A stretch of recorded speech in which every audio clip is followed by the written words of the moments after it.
Live from Tokyo, this is Insight with me, Sherian, where we dive deeper into the stories that matter with crucial context and analysis. The euro gaining as Germany's conservative leader Friedrich Merz says he'll move quickly to form a government following his party's election victory. He also vowed Europe's independence from Trump's America. For more on what those results mean for Europe's biggest economy and its ties with the U.S. and China, we speak with Peterson Institute's Jacob Kirkegaard. Several U.S. government agencies, including NASA and the FBI, have told their staff to ignore a demand from Elon Musk's team to justify their jobs or face dismissal. And with thousands of federal employees possibly looking for new jobs, we discuss the impact on the U.S. labor market with LinkedIn's chief economist. Also ahead, the Trump administration is said to be pushing Mexico to impose tariffs on Chinese imports if they want to avoid U.S. duties. The Trump administration said to be turning up the heat on Mexico to place their own duties on Chinese imports as part of their efforts to avoid threatened duties from the U.S. Let's bring in our chief North Asia correspondent, Stephen Engel, in Hong Kong. Steve, so what do we know at this point? Well, this is according to sources who are privy to the talks that have been held between this Mexican delegation and U.S. officials, which include the newly appointed Commerce Secretary Howard Lutnick, as well as the designee for the U.S. Trade Representative's office, that's Jameson Greer, as well as White House Economic Advisor Kevin Hassett, meeting and discussing what you just said, that the United States is essentially telling the Mexican delegation, which included the economy minister, that they should impose, Mexico that is, should impose tariffs on China to try and potentially mitigate the risk of U.S. tariffs on Mexico. Of course, that threatened tariff on Mexico as well as Canada of up to 25% because of border issue, whether it's fentanyl, and the allegation from the White House is that the precursors for fentanyl come from China into Mexico, then make their way to the United States, but also the border crisis. Those tariffs were given a reprieve by Donald Trump on February 1st of 1 month. So that means coming the end of this week will be crunch time. March 1st would be 1 month, obviously, from that original deadline. So I'm anticipating that there's going to be more talks like this. The economy minister of Mexico did not necessarily, at least there's been no statement that Mexico has agreed to that request of the Trump administration. There were no statements put out other than what the economy minister posted on the X social media platform, saying that they had constructive dialogue and that a joint work conference would begin today. And also, of course, domestically, we're seeing more measures to rein in any influence from China. We've learned that Trump is boosting the authority of CFIUS, the committee that scrutinizes foreign investments into the U.S. What do we know about this? Yes, it looks as though the Trump administration wants to add muscle to CFIUS, which is essentially a closed-door panel that reviews foreign entities that want to purchase U.S. companies or property. There's been some cases where China-linked entities have bought property uncomfortably close to U.S. military bases. So Donald Trump, in this signing of a presidential memorandum on national security on Friday, outlined some of the areas where they want to close some of these loopholes and add muscle to CFIUS in the review process. They're committing, according to this presidential memorandum, they want CFIUS to commit to using all necessary legal instruments to bar Chinese affiliates from investing in U.S. technology, critical infrastructure, like you're seeing there, Seattle Port there, also healthcare, agriculture, energy, raw materials, and other industries. As well, the U.S. also will consider new or expanded restrictions on outbound investment into China. That's going to be a prickly subject for those companies, those multinational companies, those American companies that will be likely traveling to China in the next month or so for the China Development Forum, trying to find the best way to navigate this growing tension between China and the United States and restrictions to invest in the U.S. and potential retaliatory steps to restrict U.S. companies wanting to do business in China at this time of increased tariffs and protectionism. we have to see how these various events happen with the CDF, China Development Forum, and the BOAL Forum that follows immediately after next month. Bloomberg's Chief North Asia correspondent Stephen Engel there joining us from Hong Kong. Still ahead this hour, we'll actually delve into the U.S. economy, especially on their labor market when it comes to DEI hiring with LinkedIn's Chief Economist Karin Kimbrough. We'll also be discussing AI and how it's playing a role in reducing hiring bias. This is Bloomberg.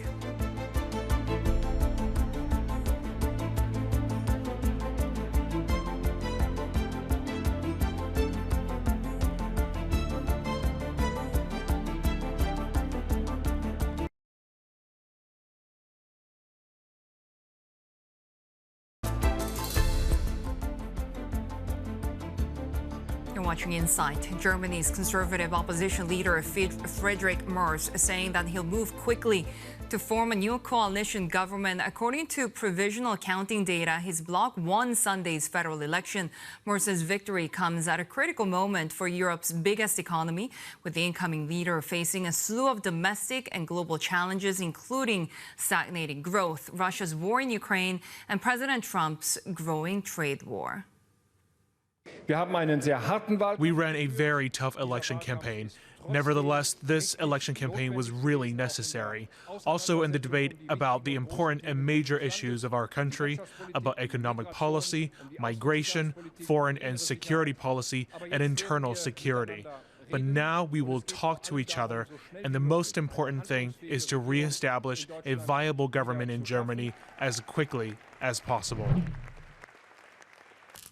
The euro continues to strengthen in the Asia session. We're talking about the highest level since early December. This really on optimism as well that we might see a government that's more supportive of business. Let's get insights on the German election from Jacob Kirkegaard, Senior Fellow at the Peterson Institute for International Economics. Jacob, always good to see you, especially on a day like today. I think the results seem to be widely as expected. But first of all, give us your reaction to what we saw on the weekend.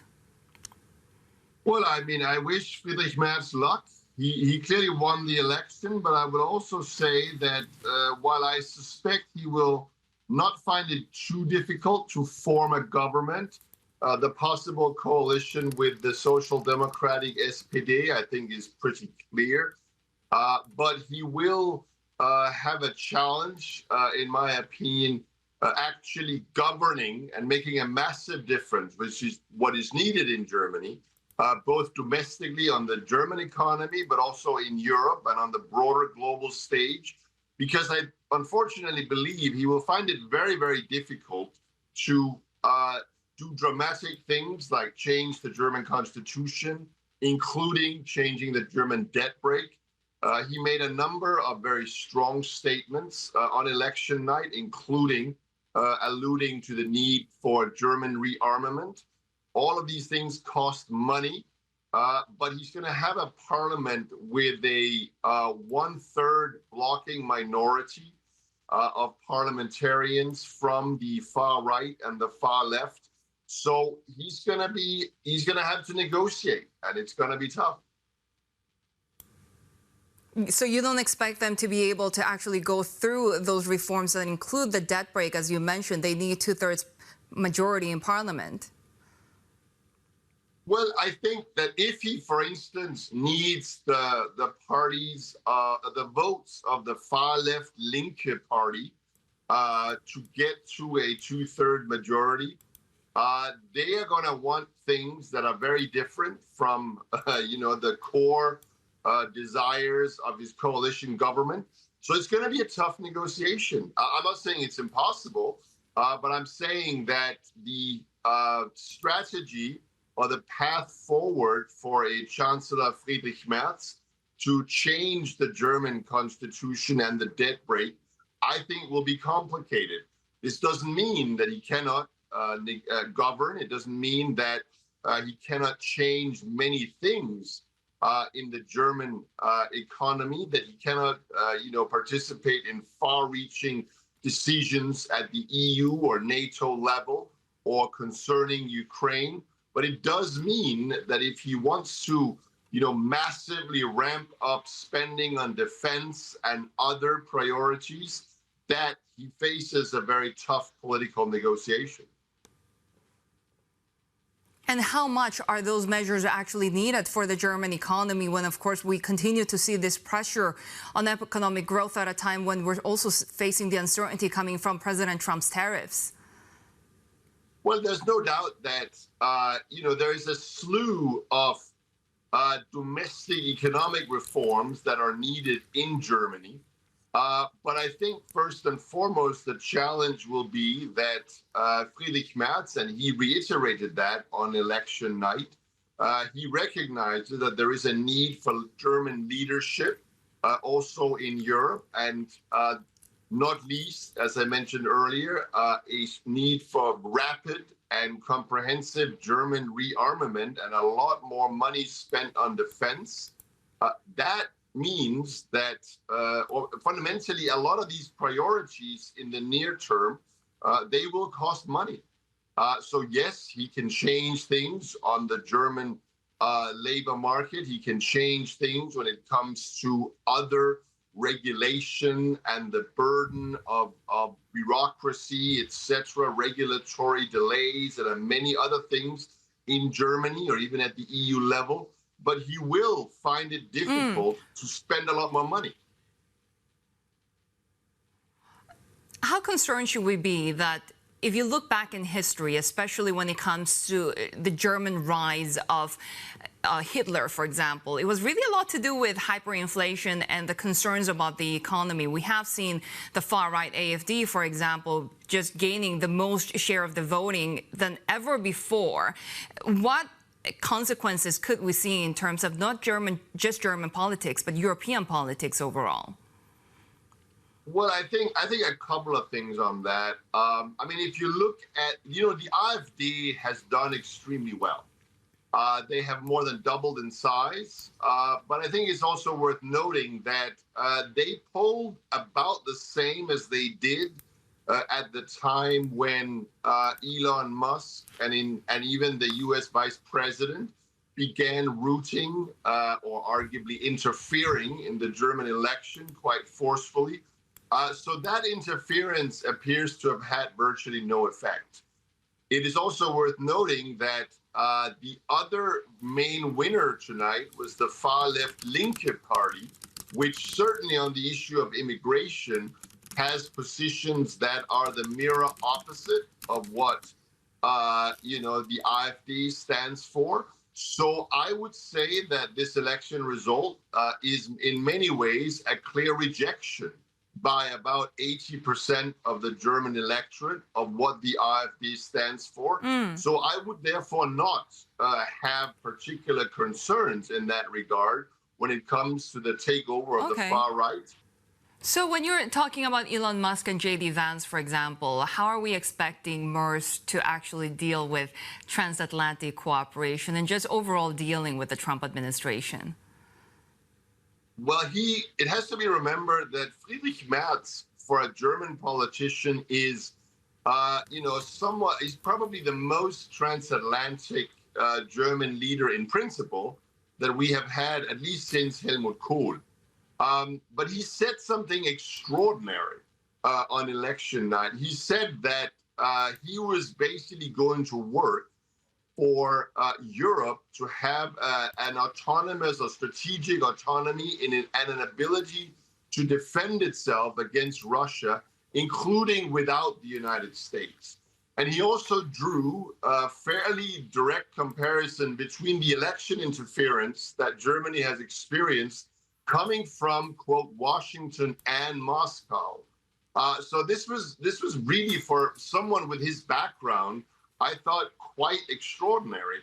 So how is he going to deal with the Trump administration? Well, I think it's very clear that he's going to be a force for more strategic autonomy in Europe. He's very clearly going to be a very forceful advocate and supporter of Ukraine. And both of these items has the potential, not necessity, but has the potential at least to lead to a clash with the Trump administration. And how will that really determine European stance when it comes to also how they deal with Russia? Of course, we continue to see the cozying up of that relationship with President Trump.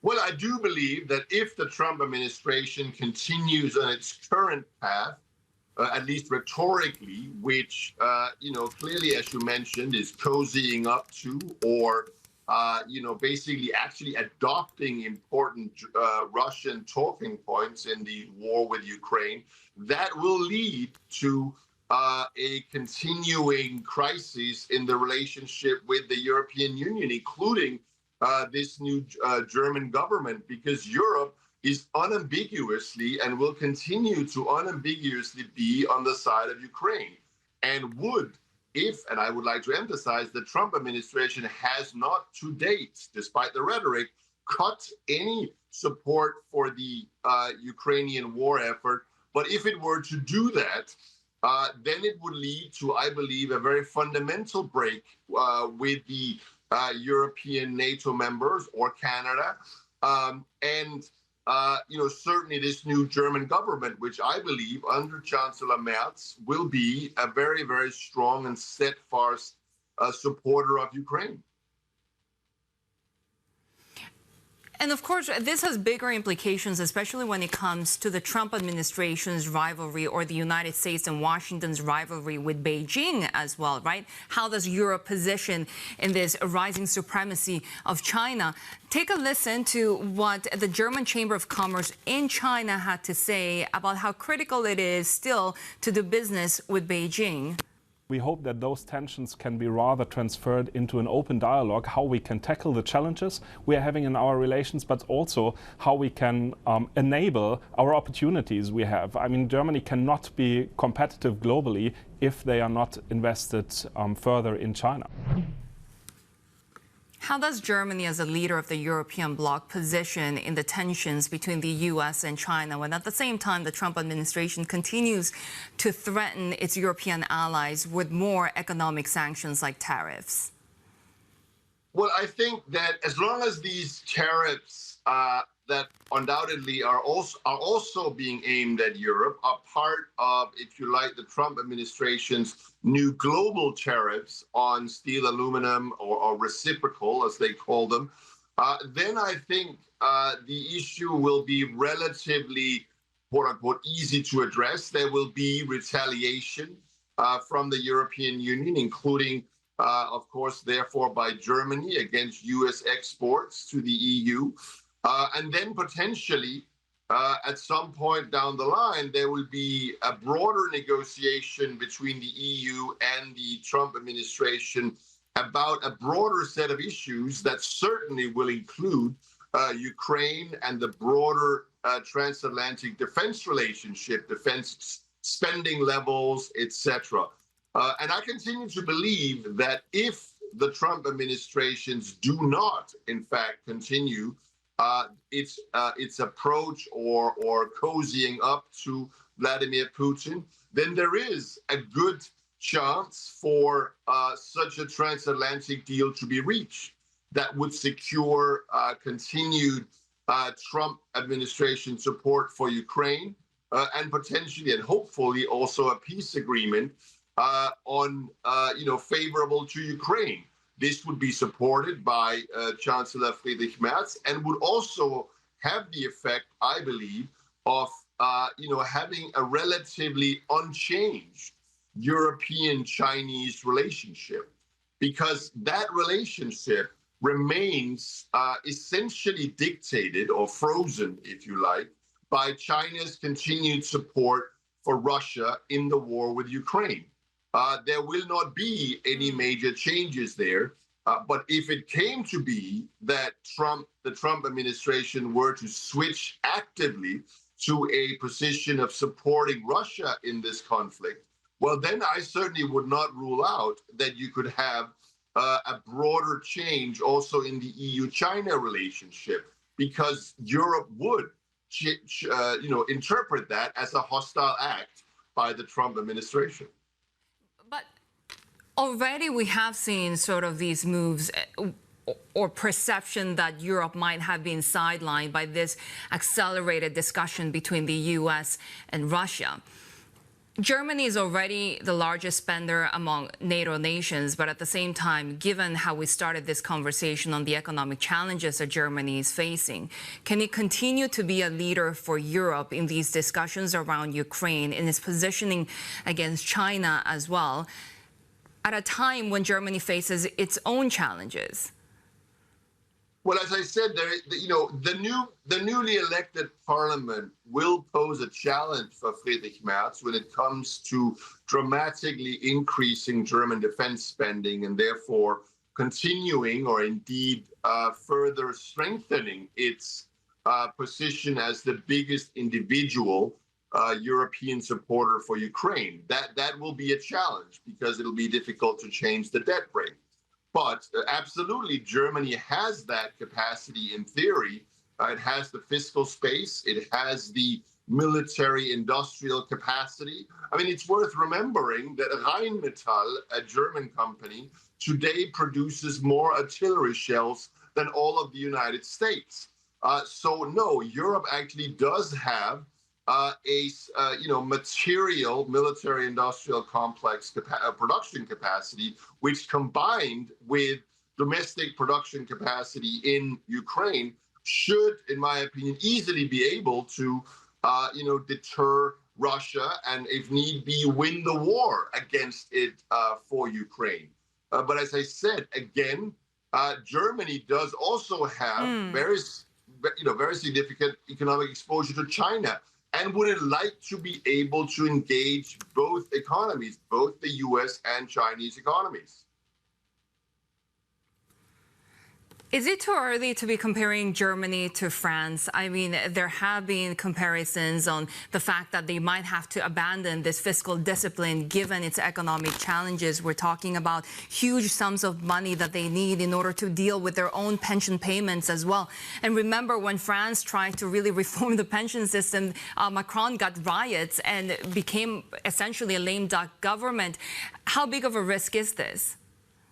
Well, I think the sort of broader fiscal comparisons between Germany and France, I think are way off. Germany is just in a fundamentally much stronger position. But having said that, it does, similar to many other European countries, it faces a significant aging challenge.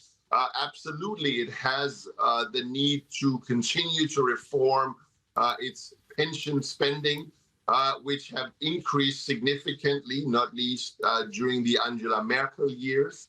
So no, it faces challenges, but in my opinion, the biggest challenge it faces is one of structural economic reforms to really unleash domestic private business investment in the country. That is something that Merz can do without spending a lot of money.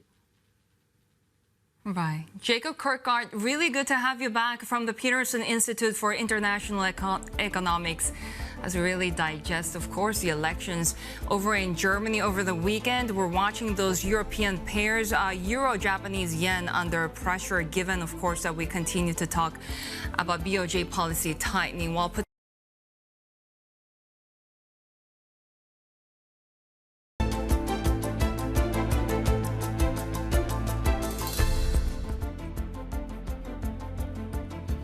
Welcome back. You're watching Insight. Take a look at how the euro is trading right now. We have seen strength, the highest level since early December or so, as we're digesting still the results from the German federal election. There are prospects of a new government that's more supportive perhaps to business, also interest rate cuts lifting investor confidence. And you can see right there the euro gaining ground about 0.6%. As we're also watching the euro and the Japanese yen, there has been a brief dip below that 155 level seen back in August, and we'll continue to watch this given the different rate paths when it comes to the BOJ as well.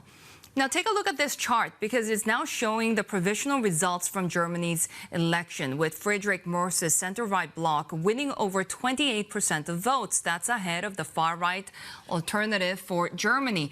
Chancellor Olaf Scholz SDP with the worst results since the Second World War at 16%. For the latest, let's bring in Bloomberg's Tom McKenzie with the latest in Berlin. Tom, so Merz and the other parties say they won't work with the far-right AfD. So what's his most likely path for coalition? Well, that is what we're watching right now. It's the focus on the coalition building, and Friedrich Merz, who is, as you said, likely to be the next Chancellor of Germany, given that result, 28%, and the leading party. That focus right now is on working through talks, and he talked about the need to rapidly move forward towards a coalition, given the domestic and international pressures. Right now, the arithmetic suggests that there is still the door open to a grand coalition between the CDU, CSU, their sister partner, the Conservatives, and the SPD, the Social Democrats. Right now, with the arithmetic that we have, and we'll get the results confirmed in the next 30 minutes to 1 hour, then it seems like a grand coalition is possible. But that is dependent on a number of smaller parties not meeting the 5% threshold to get into the Bundestag, the German parliament. So we are still awaiting for confirmation. There is still a chance that the CDU head, Friedrich Merz, may need to form a coalition, not just with the SPD, but also the Greens. But again, that will come down to whether or not some of the smaller parties have met the threshold and will be taking seats in the Bundestag. So it will either be with the SPD, it seems, or with the Greens. And we expect Friedrich Merz to push ahead with talks pretty rapidly. As he said, the world is watching and the world will not wait. And time is of the essence, right? At a time when Germany's economy is under pressure, inflation is at decades high. What will be the most pressing challenges for the new administration?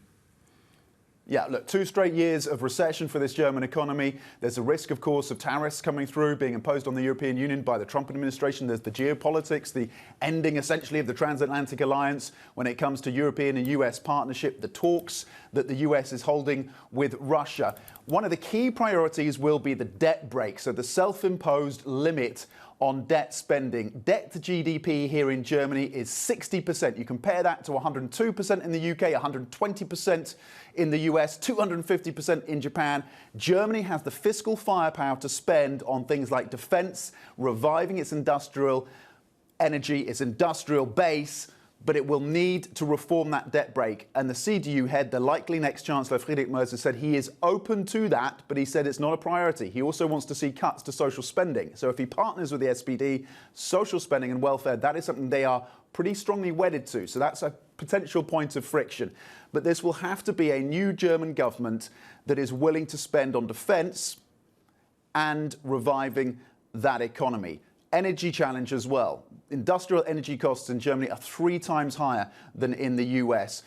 And then how to square up against those potential tariffs. Friedrich Merz says he wants Europe and he wants Germany to be independent of the United States. Step by step, he has said, he's acknowledged now that the US is walking away from Europe. That is his expectation. He wants to build out sovereignty when it comes to defence and when it comes to economic strength. Obviously, that's going to be a long project, and it's going to come down to who he partners with at the coalition level and whether or not they can get the spending at bay to push through some of these reforms that are needed and build out the defence industrial base in Germany. Bloomberg's Tom McKenzie there joining us from Berlin with, of course, the latest on the elections over in Germany. As we continue to watch also what's happening with the Trump administration, of course, Tom mentioned some tariff threats, but also what's happening domestically with several U.S. government agencies now advising their employees to ignore, for now at least, a demand from Elon Musk's government efficiency office to justify their jobs or face dismissal. Let's bring in Bloomberg senior editor Derek Wallbank. And Derek, of course, we have seen a lot of confusion around what Elon Musk and Doge is doing and asking from federal employees right now. Yeah, that's right. Elon Musk's Doge group sent out essentially an email to all federal employees, that's more than 2 million employees, saying by the end of Monday, we want an email from you with 5 or so bullet points that basically says, what did you do last week? If you, he tweeted over as well that failure to do so would be seen as a resignation. Now, that's not something that Musk himself can do. He doesn't have power to fire federal workers, but it has sown a lot of confusion. We have seen some agencies say, please don't respond to this, particularly those with classified portfolios, saying that responding with a detailed list of what you did could expose classified government secrets that we don't want being out, even if it was somewhat generic.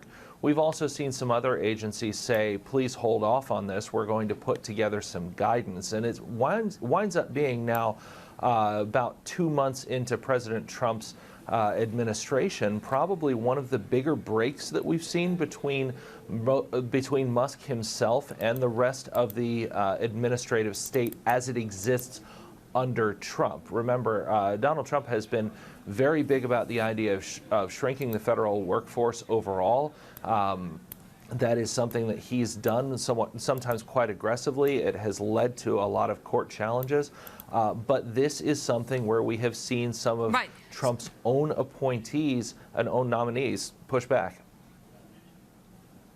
Derek, just quickly then, what has been so far the impact on the labor market, the dismissals? Already we have seen some people take those voluntary resignations. Yeah, certainly some, and I think certainly congested around the Washington, D.C. metro area as well. That's another thing that I think we should be watching, is that part of this is going to be a downside in the Washington, D.C. area, but there are also talks about moving some of these employees to other parts of the United States. So there's going to be something in there. I think the full extent of this is yet to be seen, but we're already seeing some places talking about suspending programs that were reliant on federal grants, suspending some hiring. And so there is going to be a lot of stuff right now that has to play out that we will see kind of come into the fore in the next coming months. Bloomberg senior editor Derek Wallbach there with the latest on the Trump administration, and of course, the impact on some of those policies on the federal workforce. Let's discuss the broader labor market as well. Joining us now is Karin Kimbrough, Chief Economist at LinkedIn. Karin, good to have you with us. Some are calling these job cuts from the Trump administration that could be ultimately the biggest in U.S. history. Already public disclosure showing more than 20,000 federal workers have been dismissed. What are you expecting the broader impact on the economy to be? Well, look, first of all, the labor market is in an extremely stable, solid place right now. So we are starting from a place of strength in the U.S. And we're actually seeing, if anything, a little bit of improvement in hiring relative to a year or 2 years ago. So we're starting off on a good footing. But it's true, to have this much churn in the labor market is definitely going to have an impact. Our expectation is likely that employers are still looking to hire. So there are always new jobs being created, so there might be opportunities out there. It shouldn't just be a one-way street with it's just job loss as a story. Do you follow the impact depending on what regions are affected most, especially with these federal workers being dismissed and potentially their consumption, how they spend in the economy takes a broader hit as well? Yeah, well, you know, since last year, I think we've seen, particularly for the American consumer, that they've pretty much depleted all that excess savings they had built up as a result of the pandemic. And so that makes them more, let's say, sensitive to what happens in the labor market. So to the extent that the labor market weakens in any way, that is going to have potentially a more direct impact on how the consumer behaves. Now, right now, the consumer is still holding up. And if they feel that they can if that consumer who is, say, potentially laid off or looking for a new role feels that they can find another role, then they're probably going to keep their spending going. But if they start to worry that the labor market has become too competitive and too difficult, that's when you might see some fraying around the edges for the consumer in America. And can we start making calculations about how mass deportations, which is another pillar of the Trump administration's policies, could start affecting the broader economy as well? Because we do know that perhaps those illegal immigrants are not eligible for, say, federal benefits, but they do, in fact, pay taxes. Yeah, so it's correct that a lot of immigrants, and by the way, 2/3 of them come in legally, to America, but a lot of them do, in fact, pay taxes. I'm an economist here at LinkedIn, so my focus is really on the data that we have at LinkedIn. And what we're seeing is that the labor market is still quite healthy. Hiring looks to be improving, but it is a tight market to some degree. It's not as tight as it was, but it's a tight market. And to that extent, losing any amount of the labor force is going to potentially make things a little bit more difficult for employers trying to find that talent. And what we hear right now is if you're looking for those workers who are in trades like plumbers and roofers and electricians, it's a tight market. It's hard for them, employers, to find all the talent they need. So we definitely are probably going to be in a tight market for a while to come if this continues. So how much data do you have so far in terms of how the broader economy could be hit, especially with these U.S. companies veering away from DEI roles? Well, what we do see in our data is a small decrease of about 5% in the rate at which people are being hired into these roles that were traditionally considered leaders in diversity, equity, and inclusion. So there's a small decrease that we're already seeing in our data. But I think if you really want to look at the way forward, like where are we going in the labor market at this juncture, I think for employers, it's really a skills-first approach. It's focusing on what skills do potential talent have and what can they bring to the company. And we know that when employers and recruiters focus on skills for hiring, what they get is a much broader talent pool to fish in, and they get a lot of options for potential teams to build. So it's actually, we think the way to go forward is skills-first hiring. Do you expect this to be a broader global move as well? Because we have seen the elections in Germany, of course. We know that labor market is starting to lose its shine. We're talking about the number of unemployed potentially reaching 3 million very soon in the next few months. Given the whole immigration issue also being so big in Germany and the restraints and really restrictions around the subject as well, could that also be of concern in the European continent? I think the way I think about it is there's really a number of things that they need to think about when you talk about the European labor market. One is that it's aging rapidly. So it is already going to be a labor market with a smaller pool of talent. It is also a labor market that right now has a historically low level of unemployment. So it's fairly robust by historical standards. So I think any small changes at this point are coming from a point of relative health in the labor market. It's true that it could change a little bit as policies change, but it's ultimately far too soon right now to say. How does the Asian labor market compare? The Asian labor market's actually a fun story to tell. We look at a lot of the countries in Asia as being engines of growth worldwide. And this is a younger labor force. It's dynamic. It's quickly urbanizing, which means these are people moving into cities and they're demanding more services and goods. And so it creates for a very dynamic ecosystem, both in the labor market and for GDP growth. And so we look at the Asian labor markets, and of course it differs by country, from country to country. But we look at those and really we see is a source of strength and possibly an engine for growth for this year and next year. When you talk about engines of growth, how much is it also sectoral? We have seen the enthusiasm over artificial intelligence. Yeah, AI is absolutely a very dominant theme for us in our data. We see increased demand by employers for those who have what you might call AI technical skills. But we also see increased demand by employers for those who have what we would call AI literacy skills. That is the basic ability to use generative AI tools just to make your work more effective and more productive. So in response, what we're seeing is a lot of potential job seekers and professionals who are upskilling themselves, choosing to learn as much as they can about how to use these tools so they can be competitive in the job market and can kind of realize those gains, if you will, of efficiency and productivity. So AI is definitely a theme, and I'll leave you with one point I think is really interesting is when we look at the fastest growing jobs across our platform, artificial intelligence engineer is the #1 fastest growing job across nearly 15 countries that we look at. And many of the jobs that people took last year on our platform are roles that did not exist in 2000. So I think the theme for labor markets is that they are changing rapidly.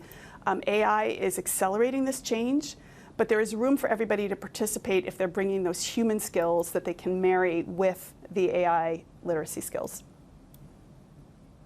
What happens to that talent that does not have AI skills? Are we starting to see the job losses around that? We're not yet seeing job losses around that. I think employers are being cautious about how they want to handle teams. And if anything, what I would say is last year was a year when we saw a lot of employers that I spoke to really focused on thinking about how to understand the skills that their talent had, and then start to think about how can we upskill that talent. So it's a real focus by employers on wanting to bring their employees along, helping them upskill, providing ways for them to start to integrate these generative AI tools into operations and into the workforce. So I don't think we're yet seeing the effects of that, but I do think it's a risk. And I think the way around that risk is for governments and for companies, frankly, to kind of really focus on bringing everyone along through as much upskilling as possible. Karin Kimbrough, good to have you with us, Chief Economist at LinkedIn, of course, discussing everything to do with the global labor markets. Now, we'll be watching the Indian markets. Of course, we have seen that pullback when it comes to the Indian multi-year market rally.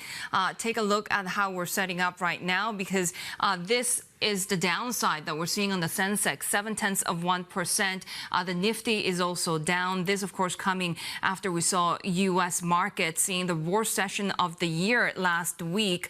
We are seeing a little bit of veering away from the U.S. towards markets like China, towards markets like Europe, where we have seen the underperformance. But when it comes to the Indian markets, we had seen that multi-year rally that sent the market value to peak at around $5.2 trillion last year, just to pull back to under $4 trillion now. Coming up, we take a closer look at the global ecosystem of drone production that's putting unmanned aerial vehicles at the forefront of the world's battlefields. This is Bloomberg.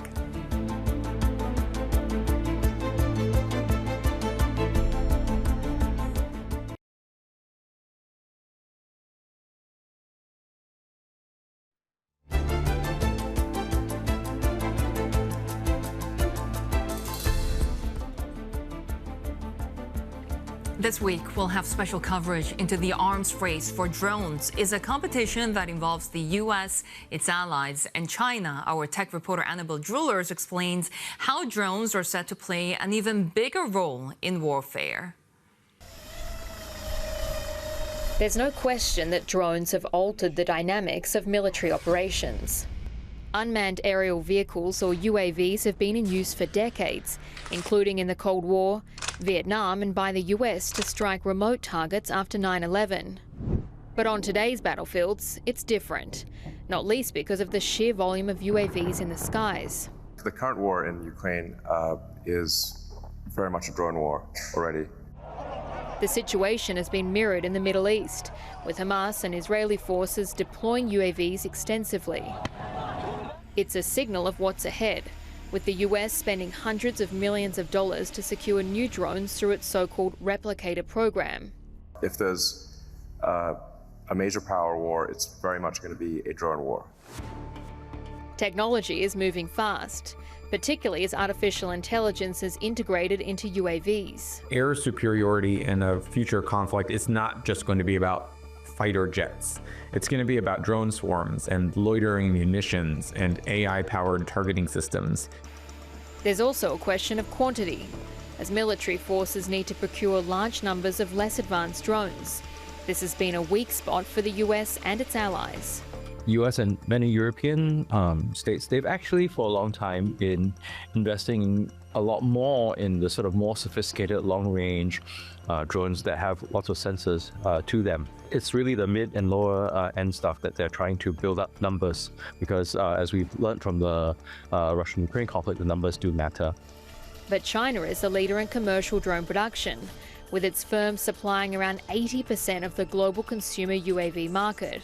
And Beijing has long seen these as a dual-use technology.